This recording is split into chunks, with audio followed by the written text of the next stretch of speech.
Hai guys, jumpa lagi bersama Melvin Mumpuni CFP, perencana keuangan dan founder Finansialku.com. Teman-teman, bulan Desember itu dikenal dengan Harbolnas, Hari Belanja Online Nasional 12.12. Biasanya di saat Harbolnas, semua barang diskon kan? Kali ini aku akan cerita gimana sih cara cari saham murah supaya kamu bisa borong dan dapat cuan. Seru kan ya? Di video sebelumnya, pebisnis dan mahasiswa ekonomi, kamu akan jago baca laporan keuangan dalam waktu 12 menit. Kamu udah belajar gimana sih memahami sebuah bisnis dengan membaca laporan keuangan. Sekarang ini kita akan cari perusahaan-perusahaan yang sedang diskon. Gimana caranya? Yuk langsung aja kita bahas.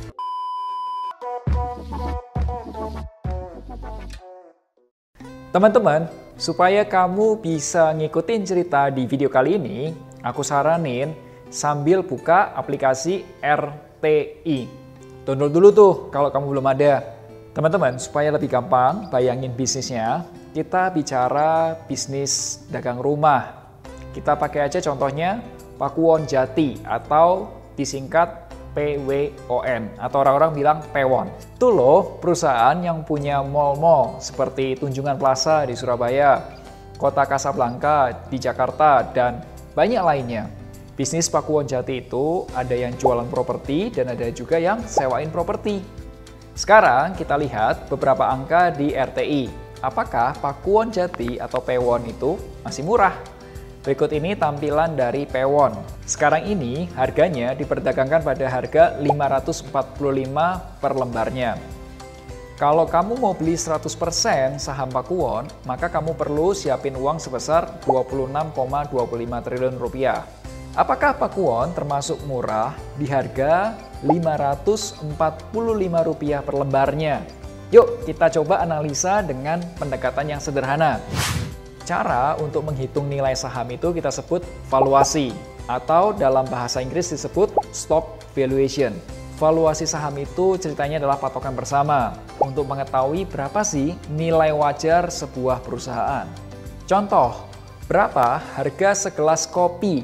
Ada kedai kopi yang jual di harga Rp10.000 per gelas.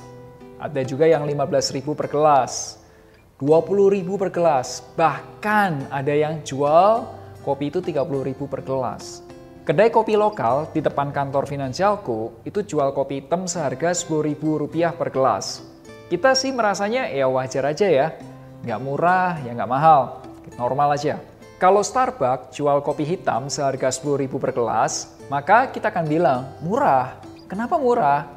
Karena harga segelas kopi hitam di Starbucks itu bisa Rp29.000 sampai Rp30.000-an per gelas. Bagaimana cara kamu mengetahui atau mengatakan sebuah saham itu murah atau mahal? Jawabannya ada banyak cara.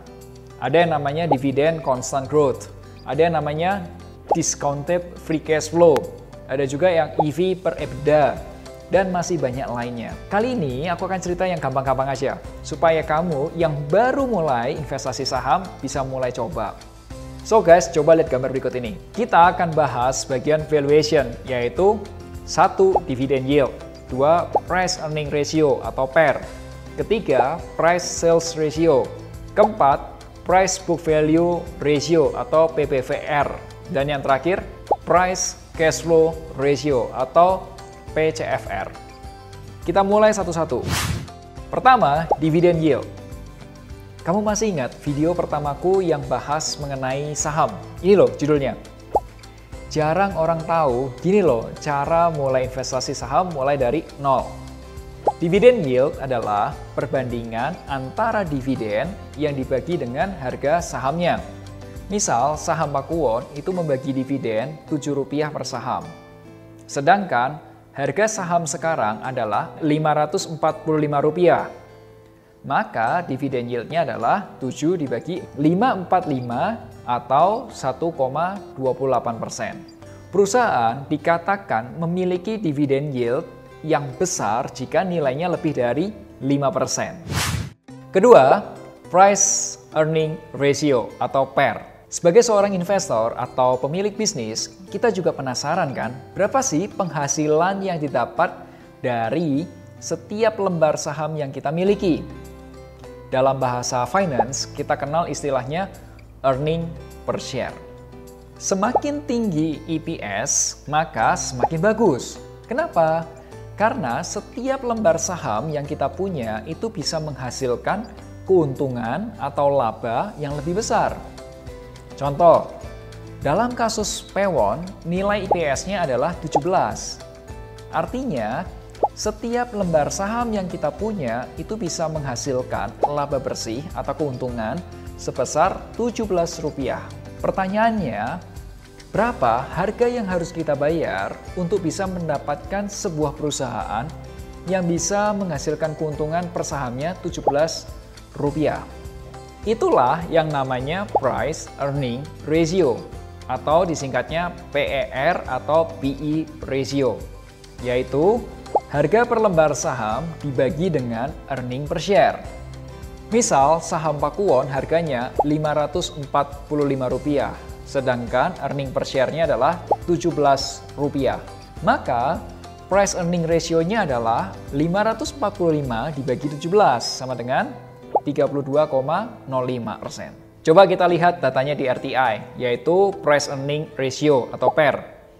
Hasil perhitungan kita dengan RTI itu bisa sedikit berbeda karena ada faktor pembulatan perhitungan. Angka 32,77 artinya kita sebagai investor itu membutuhkan waktu sekitar 32 tahun untuk balik modal. Dengan asumsi laba bersih perusahaan tetap. Semakin kecil PER, maka semakin cepat investor balik modal. Maka semakin kecil PER, semakin baik. Sebuah perusahaan dikatakan murah jika PER-nya kurang dari 10 kali. Sampai sini teman-teman masih ngikutin? Yuk, sambil diminum dulu kopinya. Yang ketiga, price sales ratio. Angka berikutnya ini mirip-mirip dengan PER, yaitu revenue per share atau RPS. Sebagai seorang investor atau pemilik bisnis, kita juga tentunya ingin tahu berapa sih penjualan yang didapat dari setiap lembar saham yang kita miliki. Dalam bahasa finance-nya kita kenal istilah revenue per share atau RPS. Semakin tinggi RPS, maka semakin bagus. Kenapa? Karena setiap lembar saham yang kita punya itu memiliki penjualan yang lebih besar. Dalam kasus Pewon, nilai RPS-nya adalah 84. Artinya, setiap lembar saham yang kita punya bisa menghasilkan penjualan sebesar Rp84. Pertanyaannya, berapa sih harga yang harus kita bayar untuk bisa mendapatkan sebuah perusahaan yang dapat menghasilkan penjualan Rp84 per sahamnya? Guys, itulah yang namanya price sales ratio atau PSR. Orang-orang juga singkat PS ratio, yaitu harga saham per lembar dibagi dengan revenue per share. Misal, saham Pakuwon harganya Rp545, sedangkan revenue per share-nya adalah Rp84. Maka, price sales ratio-nya adalah 545 dibagi 84, sama dengan 6,46 kali. Guys, kita coba lihat dulu dari RTI, yaitu di Price Sales Ratio atau PSR. Hasil perhitungan kita dengan RTI bisa sedikit berbeda karena ada faktor pembulatan perhitungan. Oke, yuk kita lihat. Semakin kecil PSR, maka semakin murah perusahaannya. Jujur nih ya, aku sendiri belum mendapat literatur berapa sih PSR yang murah. Menurutku, PSR di bawah 10 kali itu juga sudah termasuk murah kok. Keempat, Price Book Value Ratio atau PBVR. Dalam bahasa akuntansi, ada loh yang namanya book value. Book value ini perbandingan antara ekuitas itu equity atau kekayaan perusahaan dibandingkan dengan jumlah lembar saham yang beredar. Ekuitas itu mencerminkan total kekayaan sebuah perusahaan. Semakin besar nilai ekuitasnya, berarti perusahaan tersebut memiliki kekayaan yang besar. Dalam bahasa finance, kita kenal istilah book value per share atau BVPS. Semakin tinggi BVPS, maka semakin bagus. Kenapa? Karena setiap lembar saham yang kita punya itu memiliki nilai kekayaan yang tinggi. Dalam kasus Pewon, nilai BVPS-nya adalah 297. Artinya, setiap lembar saham yang kita punya itu mencerminkan total ekuitas sebesar Rp297. Berapa sih harga yang harus kita bayar untuk bisa mendapatkan sebuah perusahaan dengan kekayaan sebesar Rp297 per lembarnya?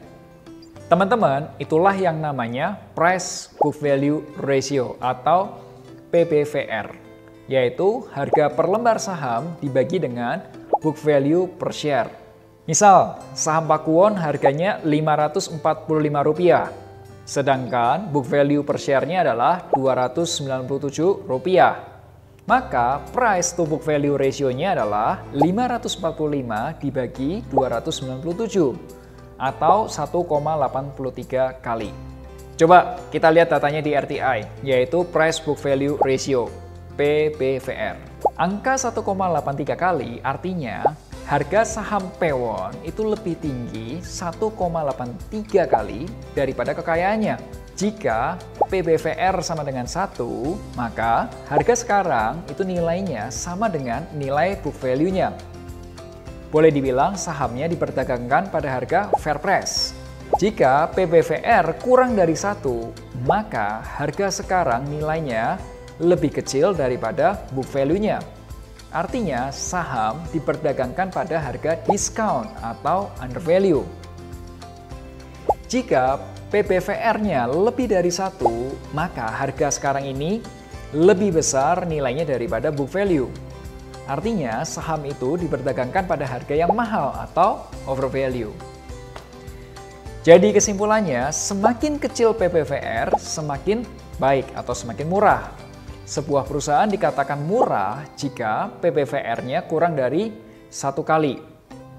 Meskipun ada beberapa pengamat saham yang masih oke dengan nilai PBVR 1-2 kali. Kelima, Price Cash Flow Ratio, PCFR. Di awal kita sempat membahas revenue per share dan earning per share. Terkadang kita sebagai investor ingin tahu loh, berapa sih arus kas operasional yang didapat per lembar saham yang saya miliki? Dalam bahasa finance kita kenal istilahnya cash flow per share atau CFPS. Semakin tinggi CFPS, maka semakin bagus. Kenapa? Karena setiap lembar saham yang kita punya bisa menghasilkan operating cash flow yang lebih besar. Dalam kasus Pewon, nilai CFPS-nya adalah 23. Artinya, setiap lembar saham yang kita punya itu dapat menghasilkan operating cash flow sebesar Rp23. Pertanyaannya, berapa sih harga yang harus kita bayar untuk bisa mendapatkan sebuah perusahaan yang menghasilkan operating cash flow Rp23 per sahamnya? Itulah yang namanya Price Cash Flow Ratio atau PCFR, yaitu harga per lembar saham dibagi dengan cash flow per share. Misal, saham Pakuwon itu harganya Rp545, sedangkan cash flow per share-nya adalah 23. Maka price earning ratio-nya adalah 545 dibagi 23, sama dengan 23,68. Guys, coba lihat data di RTI, yaitu cash flow per share atau CFPS. Hasil perhitungan kita dengan RTI itu bisa sedikit berbeda, karena ada faktor pembulatan perhitungan. Angka 23,68 itu artinya kita sebagai investor berani bayar 23,68 kali untuk sebuah perusahaan yang dapat menghasilkan operating cash flow sebesar Rp1. Semakin kecil PCFR, maka semakin baik dan murah. Tidak ada patokan pasti berapa sih nilai yang dianggap murah. Namun, beberapa analis mengatakan perusahaan dikatakan murah jika PCFR-nya kurang dari 10 kali. Oke guys, semoga kita belajar banyak ya di video kali ini. Kita rangkum apa aja yang kita pelajari hari ini. Ada 5 cara untuk mencari saham murah, yaitu dividend yield, price earning ratio, price sales ratio, price book value ratio, dan price cash flow ratio. Kamu bisa lihat angka-angka tersebut dengan menggunakan berbagai cara. Salah satunya pakai aja aplikasi RTI seperti yang tadi aku sudah tunjukin. Cuma ingat, jangan hanya terpaku dengan angka-angka tadi. Sebelum borong, kamu juga perlu tahu nih cerita di balik angka tersebut. Baca lagi laporan keuangan perusahaan. Beli saham perusahaan tidak hanya lihat kondisi yang dulu dan sekarang, tapi juga harus lihat prospek bisnis ke depannya. Video kali ini adalah penutup dari seri belajar saham untuk pemula. Semoga kamu bisa belajar banyak dari serial ini dan mulai take action. Percuma kan kalau kamu cuma tahu teorinya. Coba deh mulai praktek dari buka akun saham, mulai beli saham pertama kamu, dan belajar lebih dalam lagi. Semoga penjelasan ini bisa bermanfaat buat kamu dan subscribe YouTube channel finansialku.com jika konten ini bermanfaat. Sampai jumpa di video Melek Finansialku Rabu depan. Akhir kata, make a plan and get your financial dreams come true.